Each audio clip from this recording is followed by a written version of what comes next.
اللہم صلی وسلم وبارک وسلم وسلم۔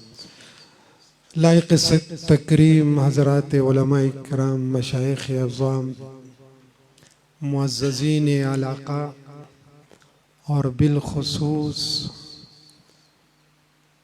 درس قرآن کے سعادت مند شرکائے کرام، ابھی حضرت مولانا عنایت الرحمن صاحب فرما رہے تھے کہ بہت سارے حضرات ہیں، اور یاد رکھیے گا ہمارے مدرسے میں پڑھنے والے درجہ ثانیہ کا طالب علم بھی جب مائک کے سامنے بیٹھتے تو پورے ایک گھنٹہ بیان کرتے، ایسے ہی ہے نا؟ اتنے علماء، سب سے مولانا عنایت الرحمن صاحب کے وکالت کرتے ہوئے سب سے معذرت ہے کہ اگر ہم ان کے بیان نہ سن سکیں۔ میں بھی انشاءاللہ لمبا نہیں بلکہ حضرت مفتی صاحب اور حضرت مولانا حافظ شفیق صاحب کو بیان گا، پھر استاد جی کا انشاءاللہ بیان۔ مجھے اندر جب استقبال کیا تو مولانا نے فرمایا کہ ہمارے قریب جو ہے ایوب میڈیکل کالج ہے، اور درس کے شرکاء جو ہے اس میں اکثریت ڈاکٹر حضرات کی ہے۔ تو میں نے سوچا میں ان کے سامنے کیا کہوں، مکس مجمع ہے، ادھر علماء ہے ادھر ڈاکٹر ہے۔ تو اب میں نے اللہ نے ذہن میں ڈال دیا آیات کریمہ کی تلاوت کی۔ ترجمے کی تو ضرورت نہیں ہے کیونکہ علماء کے سامنے ترجمہ کیسے کریں، ڈاکٹروں نے بھی ترجمہ حضرت قاری صاحب سے پڑھ لیا، ان کو بھی ترجمے کی ضرورت نہیں۔ پھر آیات کیوں پڑھی ہے آپ کے ذہن میں سوال ہوگا، تو ایک مختصر سی بات عرض کر۔ اللہ سبحانہ و تبارک و تعالیٰ نے اپنے خدائی کا جمال دکھایا، حضرت انسان کو پیدا کیا، اسے پیدا کیا، ایک اس کو جسم عطا کیا، دوسری چیز اس میں روح اپنی طرف سے ڈالی۔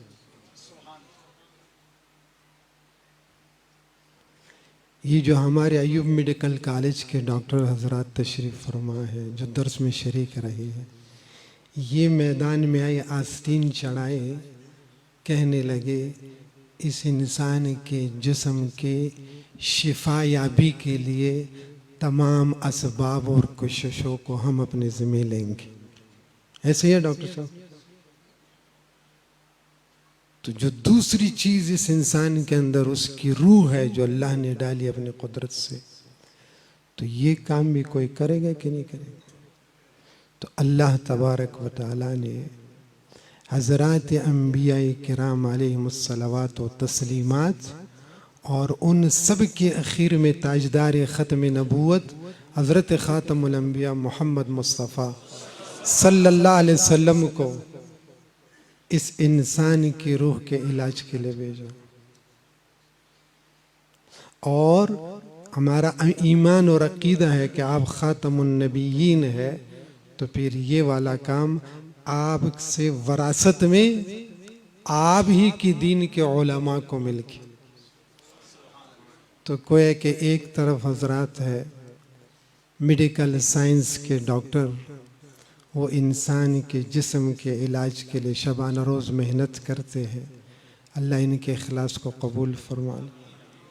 آپ حضرات فیس دے کر بھی ڈاکٹر صاحب کے کلینک میں جائیں گے نا، اور وہ علاج آپ کا کرے اور اللہ آپ کو ٹھیک کرے، تو سبب ڈاکٹر صاحب بن گئے، آپ پھر بھی ان کو جزاک اللہ کہیں گے فیس دینے کے بعد۔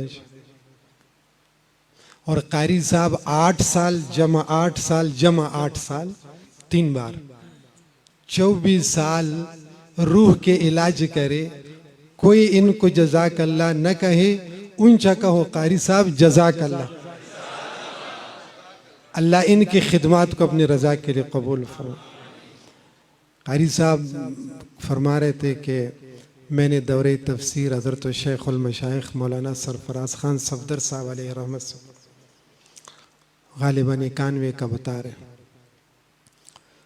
تو وہ ہمارے استاذ بھائی بھی ہو گئے، تو شیخ علیہ رحمت کا ایک جملہ مجھے یاد ہے، دورہ تفسیر میں ہماری تعداد 450 کی تھی، فرمایا تم سب میں لیاقت ہے پڑھانے کے، جدھر جاؤ گے قرآن کا درس دے دو، جدھر مختلف علاقوں کے، کوئٹہ بلوچستان سرحد باجوڑ پتہ نہیں کو، جدھر جاؤ گے قرآن کا درس دے دو۔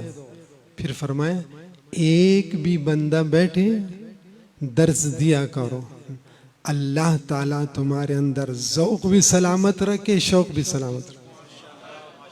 حضرت فرماتے تھے، اور پھر اپنا قصہ سنایا، فرماتے میں جب دیوبند سے گکڑ آیا تو فجر کے بعد میں نے درس قرآن شروع کیا، سب سے پہلے میرے درس میں ایک بندہ بیٹھا ہوتا، ایک بندہ، گکڑ جامع مسجد آپ حضرات جب جی ٹی روڈ سے جائیں گے تو پھر فرماتے میں اس درس کے لیے تفاسیر جتنی میرے پاس ہوتی تھی اس کا مطالعہ کرتا تھا۔ اور ایک بار میرا دور سے کوئی عالم دوست آئے تھے، میں اس وقت ان کا نام بھولا ہوں، تو میں رات کو تفسیر مجھے کہتے ہیں کہ کرتے کیا ہو، میں کہ مطالعہ، کہتے کتنے لوگ ہیں، میں نے کہا سوا ایک بندہ، کہ تجھے ایک بندے کے واسطے اتنا مطالعہ کرتے ہیں۔ فرمایا میرے جوانی کا وہ مطالعہ اب میرے بڑھاپے میں کام آ رہا ہے۔ جب ہم نے حضرت سے دورہ کیا تو اس وقت عمر شریف ان کے 82 سال، ذخیرۃ الجنان، آپ کی تعلیف بہت ہی مبارک ہے، درس قرآن کے دروس پر مشتمل ہے، کسی نے کاوش کہ اللہ ان کو جزائے خیر دے دے، 22 جلدوں کے اندر۔ اور دور حاضر میں ہمارے ڈاکٹر حضرات تشریف رکھتے، اور بھی لکھے پڑے ہمارے علاقے کے لوگ بیٹھے، ہمارے شیخ الاسلام حضرت مولانا مفتی محمد تقی عثمانی صاحب، سب کو اللہ ان کا سایہ سلامت رکھے۔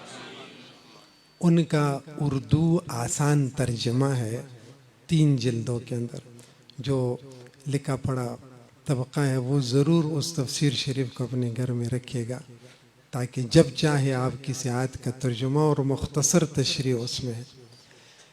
یہ قرآن انسان کی روح کا علاج ہے، کیونکہ روح اوپر سے، اس کا علاج بھی اوپر سے۔ یہ انسان کا جسم اس مٹی سے بنا ہے، اس جسم کا علاج بھی مٹی کے اندر ہے۔ جتنے بڑے بڑے اتباع گزرے ہیں، انہوں نے جتنے نسخے بنائے ہیں، ان کا تعلق زمین کی جڑی بوٹوں سے۔ ڈاکٹر میڈیکل سائنس کے تشریف رکھتے ہیں، اب جتنی بھی آپ کے یہ دوائیاں بنتی ہے، اس میں زمین ہی کی نکلی ہوئی چیزوں کو شامل کیا جاتا ہے، کیونکہ یہ جسم کا علاج ہے۔ تو اللہ سبحانہ و تبارک و تعالیٰ نے اپنے اس قرآن عزیز کو فرمایا وَنُنَزِّلُ مِنَ الْقُرْآنِ مَا هُوَ شِفَاءٌ وَرَحْمَةٌ، بھلا کس کے لیے؟ لِلْمُؤْمِنِينَ۔ یہ جو جامع مسجد کا کہنا ہے، یہ جو سمال انڈسٹری کی جامع مسجد ہے نا، یہ قاری عنایت الرحمن صاحب کی، یہاں اس وقت کون بیٹھے؟ کہو مومنین بیٹھے، ایمان والے بیٹھے۔ جس کے اللہ کے کلام پر ایمان ہوگا وہ اس کلام کے درس سننے کے لیے آئے گا نا جی، اس کا اس کلام سے محبت ہوگا۔ تو فرمایا اس میں شفا ہے اور رحمت ہے ایمان والوں کے لیے۔ نبی صلی اللہ علیہ وسلم کے اصحاب کرام کی ایک جماعت غزہ پر تشریف لے گئی، واپسی پر آ رہے ہیں، سامنے ایک قلعہ ہے، کہا ہم رات گزارنا چاہتے، جگہ دو گے؟ انہوں نے کہا اجنبیوں کو قلعے میں جگہ نہیں دیتے، جاؤ بابا۔ وہ تشریف لے گا، آگے دور ایک درخت ہے، سب نے پڑاؤ ڈالا۔ اب اللہ کی شان، جس اللہ کا ایک کلام ہے اس کی شان دے۔ رات کو قبیلے کے سردار کو کسی زہریلی چیز جیسے سام بچھو نے ڈس لیا، اور اندر جو کچھ ہو رہا تھا کسی بھی چیز سے آرام نہیں آیا۔ کسی نے کہا وہ شام کو اندھیرے میں کچھ مسافر تھے، دیکھو اگر باہر ہو اور کچھ علاج ہو کر سکے سردار صاحب کی۔ وہ باہر آئے، دروازہ کھولا، دوڑ کے آئے، تمہارے پاس کوئی ہے؟ انہیں کہا ہاں ہے۔ وہ چلے گئے، ایک ساتھی جا کر اس جگہ پر جہاں پر وہ ڈسا ہوا تھا سورہ فاتحہ، جسے نبی صلی اللہ علیہ وسلم نے سورۃ الشفا فرمایا، نام ہی سورۃ الشفا ہے۔ اور یہیں سے ایک بات عرض کروں حضرت قاری صاحب کی اجازت سے، جس کو جو بھی بیماری ہو اخلاص کے ساتھ بسم اللہ سمیت سورہ فاتحہ کم از کم 7 مرتبہ پڑھ کر کے اپنی دوائی پانی پر پھونکو، جسم پر پھونکو، پی لو، یقین کر لو کہ اس میں شفا ہے۔ اس صحابی رضی اللہ عنہ نے دم کیا ایک بار سورہ فاتحہ پڑھ کر کے، وہ بالکل ٹھیک ہو گیا۔ اب کہا اپنے خادم کو ان کی خدمت کرو، انہوں نے فرمایا جتنے ساتھی ہیں نا اتنی تعداد میں بکریاں دے دو، پوری جماعت میں جتنی ساتھی ہے اتنی بکریاں انہوں نے دے دے۔ پھر جب آئے کہا کھائیں گے نہیں، پہلے مدینہ پہنچیں گے، سرکار دو جہان سے پوچھیں گے کہ یہ کھانا ٹھیک بھی ہے کہ نہیں۔ جب چلے گئے پوچھا، فرمایا یہ بتاؤ تجھے کیسے معلوم ہوا کہ اس ڈسی ہوئی کو سورہ فاتحہ سے دم کیا؟ انہوں نے کہا آقا آپ نے فرمایا تھا کہ اس میں شفا ہے۔ وَنُنَزِّلُ مِنَ الْقُرْآنِ مَا هُوَ شِفَاءٌ، اس میں شفا ہے۔ اور یہ جو ہمارے سائنس کے ڈاکٹر حضرات بیٹھے ہیں نا جی، اللہ ان کو سلامت رکھے، ان سے بھی درخواست ہے جیسے اپنے نسخے کے اوپر ہوا شافی لکھتے ہیں نا جی، تو مریض کو نسخہ لکھنے کے بعد کہہ دیا کرے جاؤ اللہ کو شفا عطا فرما دے، ایک دعائیہ جملہ کہہ دیا کرو تاکہ آپ کے نسخے میں اللہ جل جلالہ کی طرف سے شفا شامل ہو جائے۔ اور یہ قرآن کیا ہے؟ ارشاد فرمایا دونوں جہانوں کے سردار صلی اللہ علیہ وسلم نے تبرکو بالقرآن۔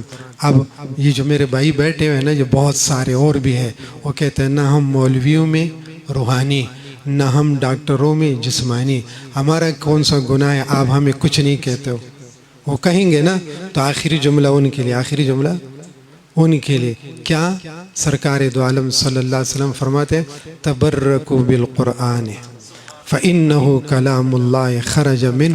اے لوگو بلکہ کہوں گا اے بٹاوا تو اللہ کے قرآن، اللہ کے کلام، قرآن سے برکت حاصل کرو، بے شک یہ اللہ کا کلام اللہ سے نکلا ہوا ہے۔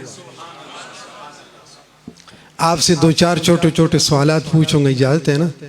آسان اور ہمارے نعت خان کے عمر میں اللہ برکت عطا فرما دے چلے گئے، انہوں نے تو مجمع کو اتنا گرمایا یقین جانے مسجد کا ٹیمپریچر بھی 140 سے اوپر ہے۔ تو میرا سوالات بڑے آسان ہے۔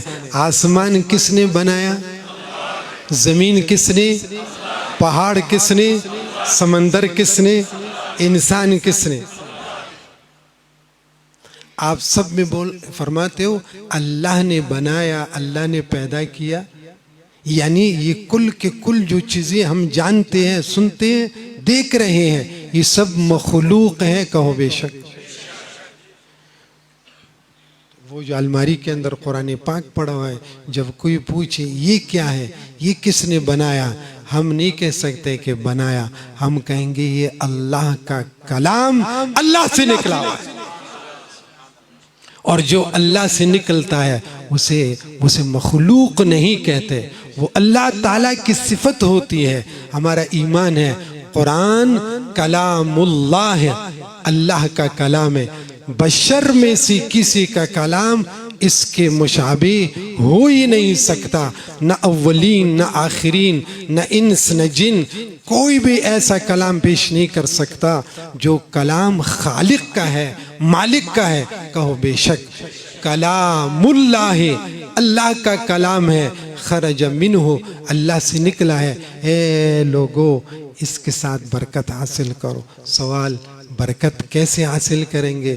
جواب اسے کھول لیا کرو، اسے دیکھ لیا کرو۔ بہت سارے ساتھی ہوں گے ابھی ناظرہ نہیں پڑھ سکتے، اچھا ان کے لیے بھی بیان میں حصہ ہے، کھول کے انگلی رکھ کر کے پڑھو۔ جب آپ کی آنکھیں قرآن کے حرف پر پڑ جائے گی نظریں، تو آپ کی آنکھیں بابرکت ہو جائے گی۔ آپ کی انگلی جب اس کے صفحات کے کلمات پر چلے گی تو آپ کی یہ انگلیاں مبارک ہو جائے گی۔